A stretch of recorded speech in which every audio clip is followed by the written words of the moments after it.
복 있는 사람 악인들의 꾀를 따르지 아니하며 죄인들의 길에 서지 아니하며 오만한 자들의 자리에 앉지 아니하고 오직 여호와의 율법을 즐거워하여 그의 율법을 주야로 묵상하는 자로다.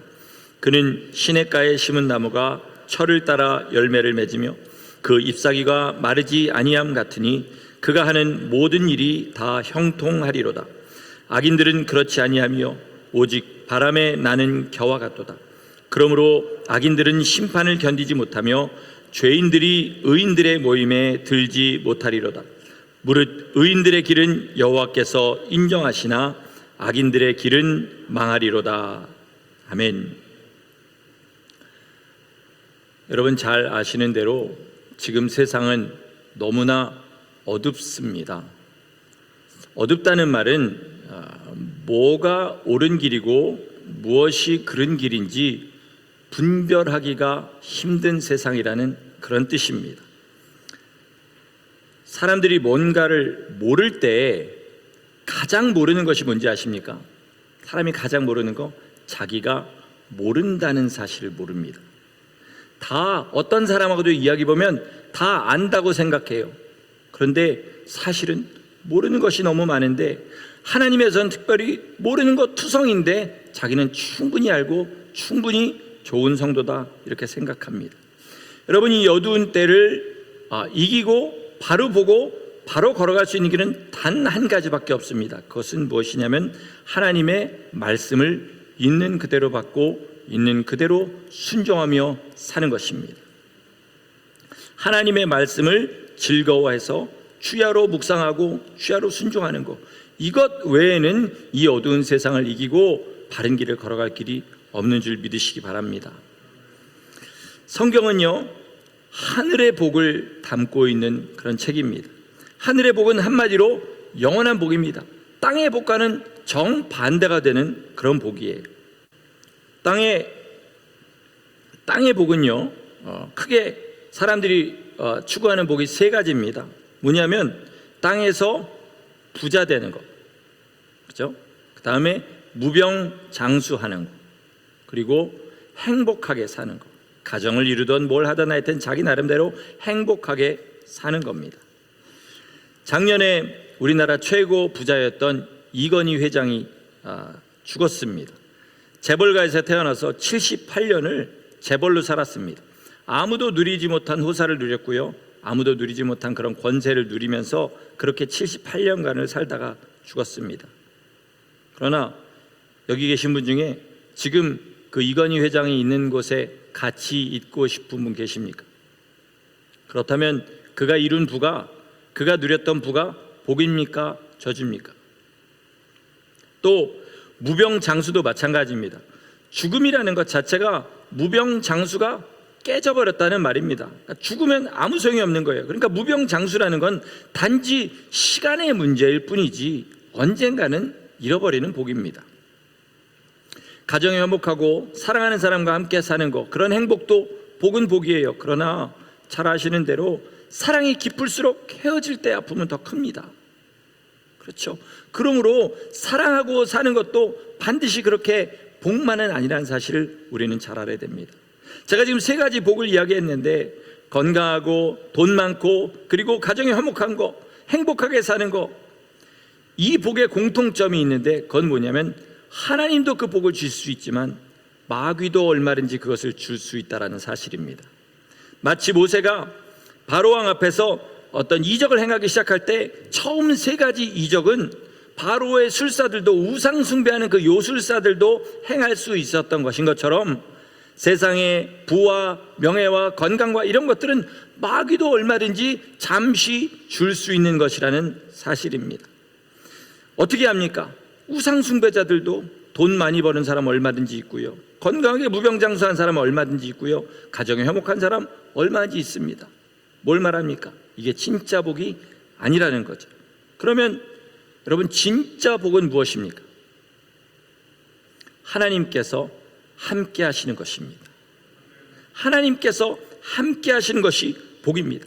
이 땅에서 하나님과 함께 동행하고 그 나라에서 영원히 하나님과 함께 하는 것, 이것이 복 중에 복인 줄 믿으시기 바랍니다. 왜 그렇습니까? 하나님이 복의 근원이십니까? 하나님이 복의 근원이시니까 하나님과 함께하면 복을 누리며 사는 거예요. 그러나 하나님이 계시지 않는 복은 복이 아니라 그저 허상일 뿐인 것입니다. 만약에 하나님이 함께 하시지 않으면 재벌로 천년을 무병장수하면서 이 세상에서 가장 사랑하는 사람과 함께 산다 할지라도 그것은 복이 아니라 영원한 저주라는 사실을 우리는 잘 알아야 됩니다. 오늘 본문 6절에 보면 마지막에 이렇게 얘기합니다. 무릇 의인들의 길은 여호와께서 인정하시나 악인들의 길은 망하리로다. 무섭지 않습니까? 못을 박듯이 얘기하십니다. 악인들의 길은 망하리로다. 여러분, 이 말을 지금 교회 안에 있는 나의 길은 인정하시고 교회 밖에 있는 사람들의 길은 망한다, 이렇게 들으시면 안 돼요. 어떻게 들으셔야 됩니까? 내가 지금 의인인가 악인인가를 보셔야 됩니다. 그래야 진짜 복을 받을 수 있는 줄 믿으시기 바랍니다. 하나님이 어떤 사람을 인정하시느냐? 2절에 보니까 오직 여호와의 율법을 즐거워하여 주야로 묵상하는 사람을 인정하십니다. 이 말씀에서 우리가 한번 다시 생각해 봤으면 하는 말이 있습니다. 그것은 뭐냐면 묵상이 아니라 즐거워하여 그리고 주야로, 이 말을 다시 한번 생각해 보기를 원합니다. 진짜 하나님의 사람은 여호와의 율법을 즐거워합니다. 그것을 묵상하는 것이 정말 즐겁기 때문에 묵상합니다. 여러분, 하나님의 말씀을 묵상하는 일이 즐거우십니까? 지금 이렇게 주님 앞에 나와서 지금 예배드리는 이 순간이 정말로 즐거우십니까? 하나님 앞에 기도하는 시간이 즐겁고 그리고 하나님 뜻대로 사는 것이 정말로 즐거우십니까? 안타깝게도 이 시대의 많은 성도들이 정작 자기가 즐거워하는 것은 따로 있고 하나님 앞에 예배하고 말씀 묵상하고 기도하는 것은 그냥 하나님의 사람으로 의무적으로 그렇게 행하는 사람들이 너무나 많습니다.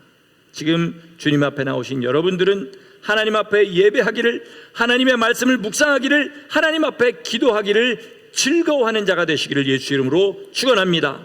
아멘. 말씀을 묵상하기를 즐거워한다는 말은요, 말씀을 읽는 것을 즐거워하고 말씀을 생각하는 것을 즐거워하고 그리고 말씀대로 순종하는 것을 즐거워한다는 말입니다. 지난 한 주간 동안 여러분 말씀을 얼마나 읽으셨습니까? 말씀 읽는 시간을 얼마나 가지셨습니까?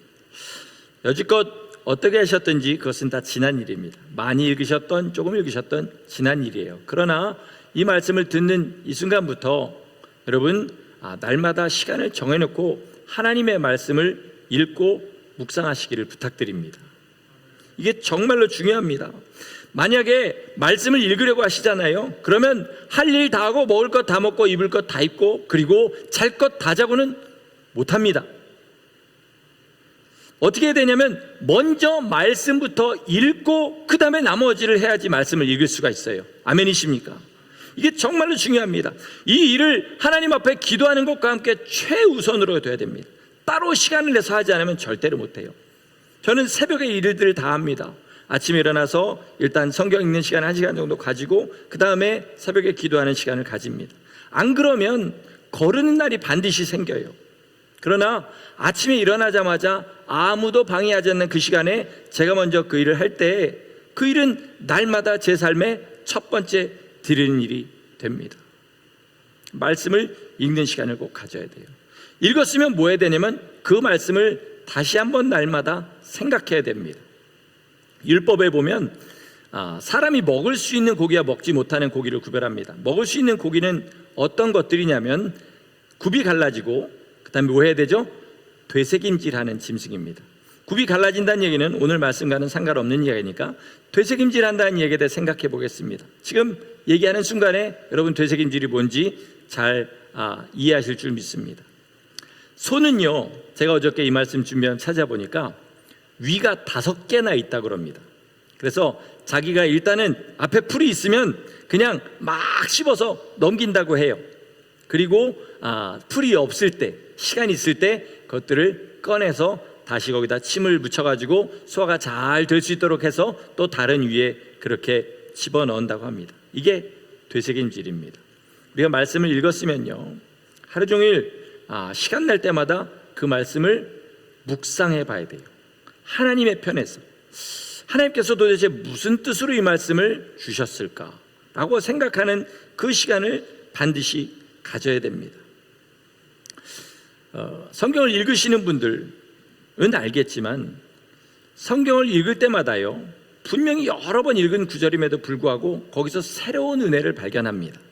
내 상황과 형편에 따라서 똑같은 말씀이 소망의 말씀으로 들리기도 하고 위로의 말씀으로 들리기도 하고 책망의 말씀으로 들리기도 합니다.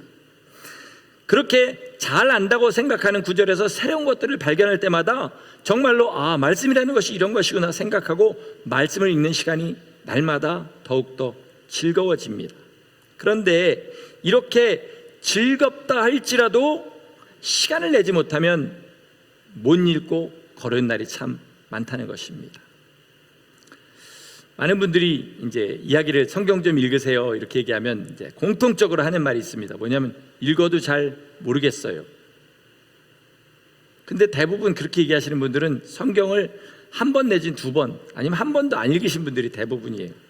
저도 처음 읽을 때는 성경이 무슨 말인지 하나도 몰랐습니다. 읽으라고 그래서 읽었어요. 사실은 일독하면 성경 한 권 준다 그래가지고 그래서 성경을 처음으로 일독했습니다.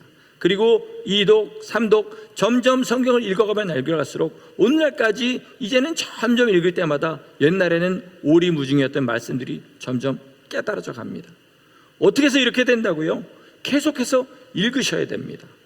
안 읽으면서 어쩌다 가뭄에 콩나듯이 한두 번 읽으면서 읽어도 모르겠어요라는 말은 하나님 앞에도 핑계가 되지 않을 뿐더러 사람이 옆에서 볼 때에도 참 양심 없네 이런 소리가 나오게 만드는 일입니다.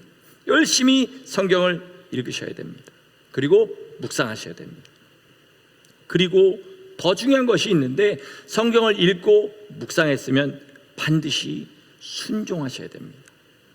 성경대로 사셔야 돼요. 여러분, 우리가 신앙생활에는요 지름길이 없습니다. 성경이 하나님께서 그 하나님의 모든 지혜와 능력으로 가장 지름길이라고 한 것을 만들어 주신 거예요. 아멘이십니까? 그런데 우리는 그거를 더 뛰어넘어서 어떤 지름길을 찾아서 헤맵니다. 그래서 내가 걸르고 싶은 거 걸러내고 하기 싫은 거 다 걸러낸 다음에 복음을 내 마음대로 조작해가지고 내가 살고 싶은 대로 살면서 나는 하나님의 사람이라, 이런 사람이 얼마나 많은지 모릅니다. 그러나 성경을 읽고 묵상했으면 반드시 그대로 살아야 됩니다. 하나님은요 말씀을 주실 때 읽고 깨달은 후에 어떻게 하라고 주셨습니까? 그대로 살라고 주셨습니다.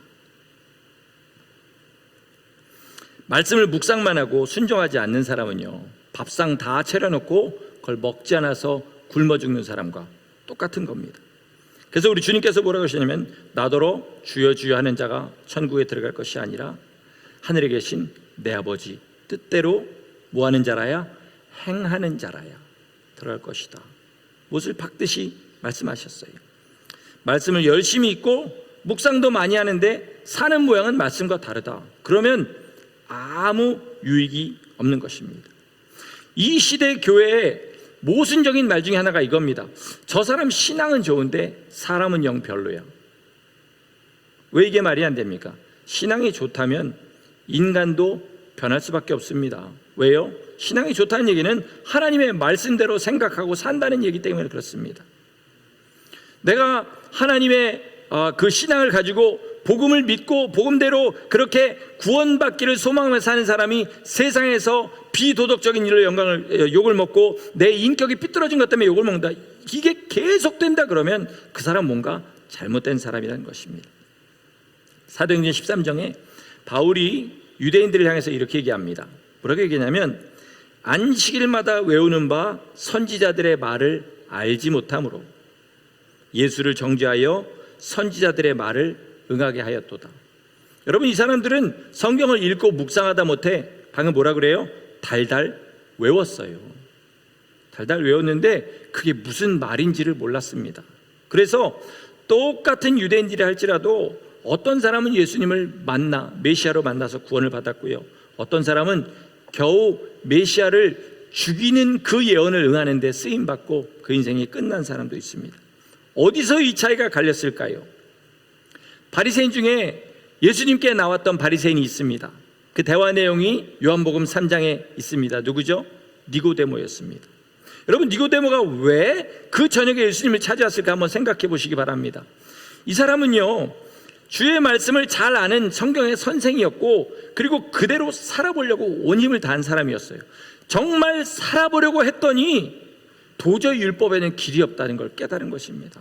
나는 하나님 뜻대로 살 수 있는 능력이 없다는 것을 깨달은 거예요. 그래서 어떻게 됐습니까? 밤에 예수님께 찾아왔고, 예수님을 메시아로 만나게 됐고, 그리고 나중에 예수님이 돌아가셨을 때도 그렇게 나타나는, 분명히 구원받았을 거로 믿습니다. 그런 사람이 되었습니다. 뭐냐? 말씀을 들었으면 순종하는 것이 하나님의 말씀을 제대로 깨닫는 겁니다. 하나님의 말씀은요, 듣고 읽고 마음으로 깨달은 것으로는 절대로 100% 깨달을 수가 없습니다. 언제 깨닫게 되냐면 순종할 때 깨닫게 됩니다. 여러분, 정말 순종하려고 온 힘 다해보세요. 예수님의 옷자락 잡으려고 온 힘을 다하지 않을 사람이 없습니다. 순종하려고, 나 주님 뜻대로 살려고 온 힘 다해보세요. 그러면 주님이 지금도 나의 구원자시라는 사실을 모를 수 있는 사람이 없습니다. 왜요? 하나님 뜻대로 살려고 하면 할수록 내 안에서 계속되는 죄의 싸움이 있고, 내가 이렇게 연약하다는 사실을 알 수밖에 없기 때문에 하나님 앞에 나가게 되고, 예수님의 십자가를 더 의지하게 되고, 날이 가면 갈수록 주님에 더 감사해지는 것입니다. 그러나 읽고 듣고 깨달은 다음에 순종하지 않는 사람은 점점 더 어떻게 되냐면 교만해져 갑니다. 오히려 하나님 나라에 점점 더 독을 그렇게 뿜는 그런 사람이 돼버립니다. 그 대표적인 사람들이 바리새인들이에요. 예수님이 바리새인들에게 뭐라고 그랬어요? 너희는 알고 깨달아서 사람들에게 가르쳐서 그들에게 정말 질 수 없는 짓만 계속해서 짊어지게 하고, 너희는 손가락 하나도 까딱하지 않는 자다. 우리가 이 시대에 말씀을 깨닫는 대로 순종하는 사람이 되면 그 빛을 보고 사람들이 주님 앞으로 나옵니다.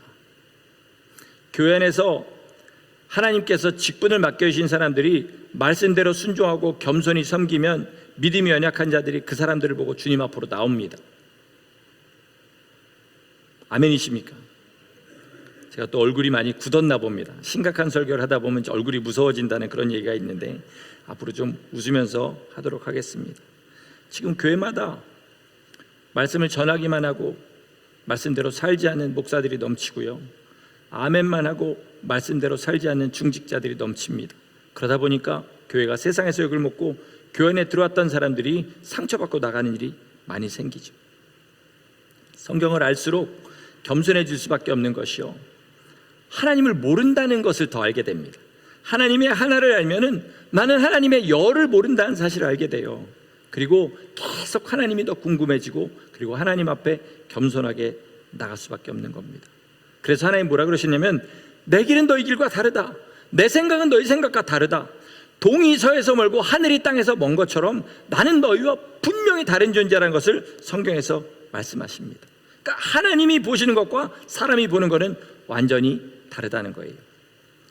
사울 왕이 처음으로 하나님께 버림을 받게 되는 사건이 뭐였냐면, 전쟁에 나갔는데 사무엘이 제사를 드리러 와줘야 되는데 기한보다 늦는 겁니다. 근데 사람들이 전쟁을 시작은 안 하니까 병사로 왔다가 이제 점점 흩어지려고 하는 거예요. 그러니까 다급해진 사울이 무슨 일을 합니까? 자기가 제사를 드려버려요. 제사를 드리고 얼마 안 있으니까 사무엘이 옵니다. 사무엘이 묻습니다. 왕이요, 지금 이게 무슨 짓입니까? 그랬더니 사울이 정확하게 이렇게 대답합니다. 부득이하여 제가 했습니다. 부득이하여, 부득이하다는 말은 할 수 없이 제가 했습니다, 이렇게 얘기하는 거예요. 그랬더니 사무엘은 정확하게 이렇게 얘기합니다. 왕이 망령되이 행하였다, 망하는 일을 했도다, 이렇게 얘기하는 거예요. 자, 사울이 볼 때 전쟁의 승리를 하려고 하는 것은 하나님의 마음이나 사울의 마음이나 똑같았어요. 그런데 사울이 볼 때 전쟁에 승리하려면 반드시 뭐가 있어야 되냐면 병사가 있어야 되는 거예요. 병사가 흩어지려고 하니까 자기가 제사를 드려서라도 병사가 흩어지지 않게 하는 게 사울의 뜻이었어요. 하나님이 보실 때 전쟁은 하나님께 속한 거예요. 그래서 하나님 뜻대로 순종하면 전쟁은 이기게 돼 있는데, 사울은 사람에 의지해서 자기가 제사를 드려버리고 결국은 망하게 됩니다. 사울의 입장에서는 너무나 자기가 제사 드린 게 당연한 거예요. 그래서 부득이하게 드린 겁니다. 그러나 하나님의 입장에서는 그것은 망령되이 행한 것이었던 것입니다. 이렇게 사람의 관점과 하나님의 관점이 무엇을 바라보고 있냐에 따라서 달라집니다. 그것은 지금 세상에도 똑같습니다. 똑같은 사람을 놓고 전혀 다른 눈으로 바라보는 일이 이 세상엔 지금도 일어나고 있어요. 김종성 목사님이라는 분이 계셨습니다. 이분은 2006년도 그때까지도 여전히 내전 중이었던 우간다에 들어가서 3년간 온 힘을 다해서 사역하고 일하다가, 항상 자기가 그렇게 소원했는데 하나님 일하다가 하나님께 부름을 받은 그런 사람이었습니다. 그분과의 첫 만남을 어떤 선교사님이 이렇게 기억하시더라고요. 어느 날 갑자기 키 작고 정말 그 볼품없는 목사님 한 분이 오시더니 이렇게 묻더랍니다. 우간다에서 제일 어려운 곳이 어디입니까? 그래서 어디라고 가르쳐 줬더니 바로 그 길로, 그곳으로 가더랍니다. 그리고 3년 동안 그들과 울고 웃고 온 힘을 다해 살더니 하나님께 부르심을 받았다, 이렇게 얘기합니다. 2006년도에 딱 52세였더라고요. 제가 52세인데 저랑 동갑인 나이에 들어가셔서 3년 일하고 55세에 하나님 곁에 부름을 받으셨습니다. 한국에 목회할 때부터 사례비를 받으면요, 한 푼도 집에 갖다 주지 않고 다 가난한 사람들에게 줬다고 합니다. 그 딸이 고등학교 들어갈 때 도시락을 못 사가서 지금 돈으로 한 1불 정도 주는 거예요. 그러면 그 돈을 가지고 초코파이를 사 먹어야 배가 부를까, 뻥튀기를 사 먹어야 배가 부를까, 이렇게 고민을 했다고 합니다. 그런 상태에서 우간다에 들어가서 사역을 시작한 거예요. 그 마을에 플로렌스라는 아이가 있었는데 여자아이가 눈에 이 주먹만한 종양이 하나가 있었어요. 그게 너무 흉하고 아이들이 놀려서 한국에다가 부인한테 얘기합니다. 600만 원 사채를 내라. 한 달에 30만 원 이자를 내야 된다고 그래요. 사채를 내라. 그거 가지고 비행기표 사고 아이를 보내서 수술을 시켜서 데리고 왔습니다. 나중에 목사님 돌아가신 다음에 사모님이 그 딸과 대화를 하는데 이런 얘기를 하더라고요. 너희 아빠에게 가족은 자기의 몸이었어. 그래서 자기 몸이기 때문에 그렇게 마음대로 아무렇게나 한 거야. 이렇게 이야기를 했다고 합니다. 딸이 아버지 살아생전에는 자기가 아빠의 사랑을 받고 있다는 생각을 한 번도 해본 적이 없대요. 그래서 너무 인생이 비참해서 뛰어내리려고 높은 곳에 올라갔던 적이 여러 번 있었다고 합니다. 여러분, 지금 이 말씀을 들으면서 너무하네, 자기 혼자 고생하면 됐지 가족은 무슨 죄라고 그렇게 가족까지 그렇게, 하나님은 그거 안 기뻐하실 거야, 이렇게 생각하시는 분 혹시 계셨을지 모르겠습니다. 그런데요, 반전은 이 목사님이 돌아가신 다음의 이야기들입니다. 그 사모님이 목사님이 사역하던 곳에 들어갔습니다. 그보다 더 큰 반전은 그 딸이 자기 남편과 어린아이 둘 데리고 그곳에 들어갔어요. 그리고 지금 거기서 온 힘을 다해서 아직까지도 사역을 하고 있습니다. 그러면서 뭐라 그런지 아세요? 이곳에서 사역하다 보니까 우리 아버지가 얼마나 하나님을 사랑하셨는지, 얼마나 가족을 사랑했는지, 그리고 얼마나 하나님께서 불쌍히 여기시는 이 사람들을 사랑했는지 딸마다 눈물로 깨달아가고 있습니다. 이렇게 고백을 하는 거예요. 만약에 하나님께서 야, 너 나 믿는 건 좋은데 너무 그렇게까지 하는 건 좀 너무하지 않니? 만약에 그러셨다면 어떻게 그 아내와 그 딸을 그곳에 같은 일을 하도록 보내셨겠습니까? 사람의 입장에서 볼 때 훌륭한 가장은 뭐예요? 열심히 일해서 가족들 배고프지 않게 해주고, 좋은 옷 입게 해주고, 좋은 집에 살게 해주고, 그리고 일하고 남는 시간에도 가족들을 위해서 안아주고 기뻐해주고 같이 놀아주고 사랑 나누고, 이런 가장이 좋은 가장이잖아요. 그런데요, 하나님 입장에서는 어떻습니까? 여러분이 그 김종성 목사님이 자기 삶을 다 들여서 하나님 앞에 기억되는 삶을 살았습니다. 그리고 그 믿음의 유산이 자기 아내와 자기 딸과 그리고 자기 손주들에게까지 가서 지금 그 우간다에서 똑같은 일을 하면서 하늘의 상을 쌓도록 그렇게 하고 있습니다. 나중에 하나님 앞에 섰을 때 훌륭한 가장은 누구일까요? 너무나 당연한 이야기죠. 우리는 지금 만약에 여러분 지금 이 세상에서는 잘 먹고 잘 살기를 원하실지 모르지만 만약에 내가 지금 죽는다면 바울이 가 있는 곳에 가고 싶으십니까? 아니면 그저 그냥 성도로 살다가 죽은 사람이 있는 곳에 가고 싶으십니까? 누가 부러우세요? 여러분은 다 어떻게 사는 것이 복된지 알고 계신 분들입니다. 우리는 다 분명히 알고 있어요. 다만 애써 외면할 뿐입니다. 언제 이런 마음이 우리 심령 가운데 들어오냐면 하나님의 말씀을 읽고 묵상하고 순종할 때 점점 더 우리 안에 들어온 줄 믿으시기 바랍니다. 이래야 우리의 삶이 변합니다. 사실은요, 제가 이 말씀을 왜 지난주에 준비하게 됐냐면 요즘 1부 예배를 9시에 드립니다. 그래서 1부와 2부 사이에 1시간 반이라는 시간이 떠요. 기도하기 참 좋은 시간입니다. 그래서 2층에 3번 방에 들어가서 기도를 하는데 그날은 아침에 설교 멀쩡하게 하고 예배 잘 드리고 그 방에 들어갔는데 무릎을 꿇자마자 마음속에 어둠이 밀려 들어오는 거예요. 왜 그런지 모르겠는데 계속해서 어둠이 밀려 들어옵니다. 어떤 종류의 어둠들이 밀려 들어오냐면 야, 너 이렇게 목회해가지고 언제 하나님이 기뻐하신 일 하겠니?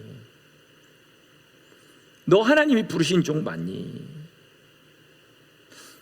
확인은 해보고 종된 거니? 이런 생각들이 계속해서 제 마음에 막 밀려와요. 그래서 1시간 반 중에 처음에 한 20분을 아무것도 못하고 진짜 눈앞이 시커먼 것처럼 그냥 벽만 보고 하니 그냥 앉아 있었어요. 그러다가 이래서는 안 되겠다 싶은 생각이 들었어요. 나 여기서 어떻게 벗어나지? 근데 마음이 너무 눌리니까 기도 한마디가 안 나오는 거예요. 그래서 마음속으로 작정했습니다. 그래, 하나님의 말씀을 가지고 지금 나를 공격하는 이것이 맞는지 틀리는지 한번 확인해보자. 그래서 하나씩 점검해보기 시작했어요. 너 왜 목회하니?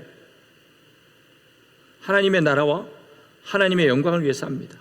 100% 내가 그렇게 하지는 못하지만 저의 목적은 그것입니다. 그렇다면 지금 하나님의 나라가 손상됐니? 하나님의 나라의 벽이 무너졌니? 아니요. 그럼 계속해서 너 하던 일 해라. 내가 너를 버렸니? 잘 생각해 봤습니다. 하나님은 분명히 말씀하셨어요. 내가 지금 상한 갈대일 수 있고 꺼져가는 등불일 수는 있지만 하나님은 절대로 상한 강대를 꺾지 않으시고 꺼져가는 등불을 끄지 않으시는 하나님이십니다. 주님은 절대로 저를 버리지 않으셨습니다. 내가 너를 종으로 불렀니 안 불렀니? 그게 중요한 게 아니라 네가 지금 내 이름을 선포하고 나의 말씀을 증거하고 그리고 세상에 나의 살아계심을 나타낼 마음이 있니? 만약에 그렇게 살 수 있으면 너는 내가 쓰는 자고 내 종인 거야. 그리고 너는 지금 내가 그럴 기회를 날마다 주고 있니 안 주고 있니? 방금도 주님의 말씀을 전했고 이제 1시간 후면 또 가서 주님의 말씀을 전해야 됩니다. 자, 봐라. 내가 너를 버렸니?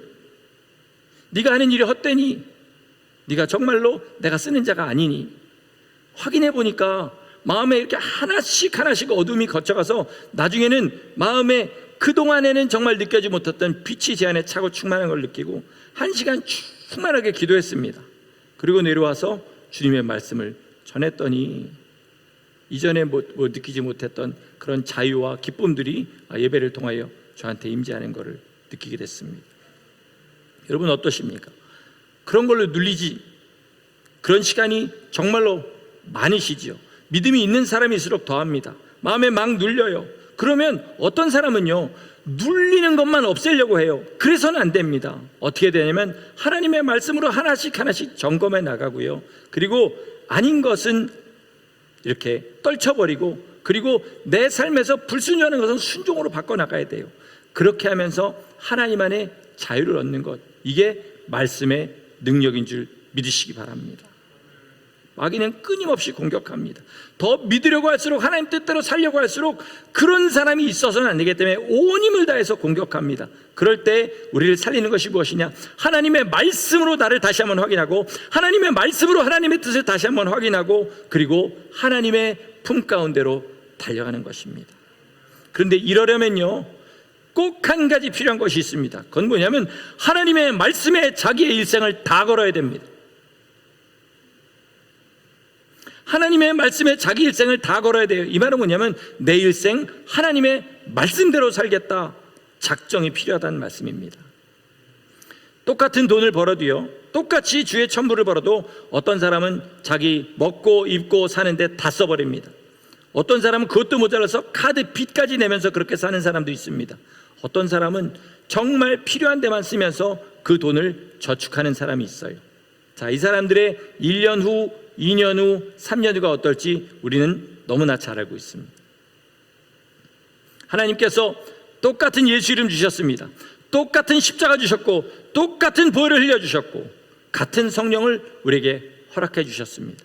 그런데 어떤 사람은 자기 일생을 바쳐서 오지에 들어가서 하나님 위해서 그렇게 온 힘을 다해서 사는 사람, 자기 가족과 애들까지 데려가서 사는 사람이 있는가 하면, 또 어떤 사람은 그렇게까지는 못해도 자기가 속한 곳에서 온 힘을 다해서 하나님의 영광 드리고 하나님 뜻대로 사는 사람이 있고, 어떤 사람은 교회에 나오는 것 빼고는, 아침에 잠깐 기도하는 것 빼고는, 식사할 때 기도하는 것 빼고는 세상 사람과 조금도 다른 면이 없는 사람들이 있습니다. 누가 보아도 아까 제가 처음에 말한 세 가지 복, 부유하려고 그러고 건강하려고 그러고 세상에서 행복하려고 그러는 거, 이게 그 삶의 목적인 사람들이 있습니다. 마지막은 어떻게 될까요? 마지막이 어떻게 될까요, 여러분? 크레딧 카드 비를 받아보면요, 어떤 달은 내가 진짜 이만큼 썼나? 믿지 못할 만큼 많이 나오는 달이 있을 수가 있습니다. 그때 확인해 보신 분 있죠? 자, 확인해 보면 어떻습니까? 단 1전도 내가 안 쓴 거는 그 비례에 올라오지 않습니다. 하나님 앞에 설 때는요, 이거보다 더합니다. 우리 하나님께서 우리의 마음과 생각까지 다 헤집어서 보여주시면서 우리를 판단하십니다. 그러니까 하나님 뜻대로 살고 하나님 위해서 자기 일생을 바쳐서 헌신한 사람은 그에 합당한 상을 받게 됐고요, 그거보다 적게 헌신한 사람은 적은 상을 받을 것이고, 무늬만 그리스도인으로 산 사람은 간신히 지옥은 면할 수 있을지 몰라도 아무 상 없이 성 밖으로 내쳐지게 될 겁니다. 이게 우리가 한 사람도 빠짐없이 맞게 될 운명이라는 사실을 분명히 아시기 바랍니다. 이 이야기가 다 성경 안에 있습니다. 그러니까 성경을 읽고 묵상하고 순종하면 알게 되고 회개하게 되고 내 삶이 예수님을 닮아갈 수밖에 없다는 것입니다. 여러분, 이 복 받으시기를 예수 이름으로 축원합니다. 세상에 그냥 잠시 썩어질 거 누리면 뭐합니까? 우리 어렸을 때 누린 것들, 지금 못 누리는 것들이 있죠. 그게 지금 나한테 무슨 의미가 있습니까? 그럼 지금 누리는 거, 영원히 못 누릴 것들 우리한테 무슨 의미 있습니까?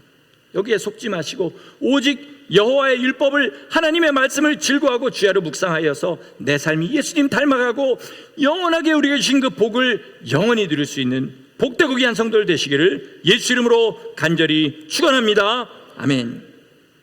기도하시겠습니다. 하나님 아버지, 우리에게 하늘의 귀한 진리를 가르쳐 주셨습니다. 우리가 어떻게 살아가야 되는지, 무엇을 위하여 살아가야 되는지, 어떻게 하늘의 상을 쌓을 수 있는지 성경을 통하여 다 알려주셨습니다. 우리가 믿음 있고 지혜 있어서 하나님 가르쳐 주신 대로 행하여서 영원한 복락을 누리는 거룩한 성도를 되게 하여 주시옵소서. 썩어져서 없어질 것들에 주님이 주신 귀한 것들 날마다 허비하고 살아온 삶이 이제까지로 족하게 하여 주시옵시고, 이제 새로 주시는 삶은 주의 뜻대로 살며 주님의 뜻을 헤아리고 살며 주의 뜻대로 순종하며 살아서 영생 복락에 날마다 가까워지는 복된 성도 되기를 간절히 소원하옵고 예수 그리스도 이름으로 감사하며 기도드렸습니다. 아멘.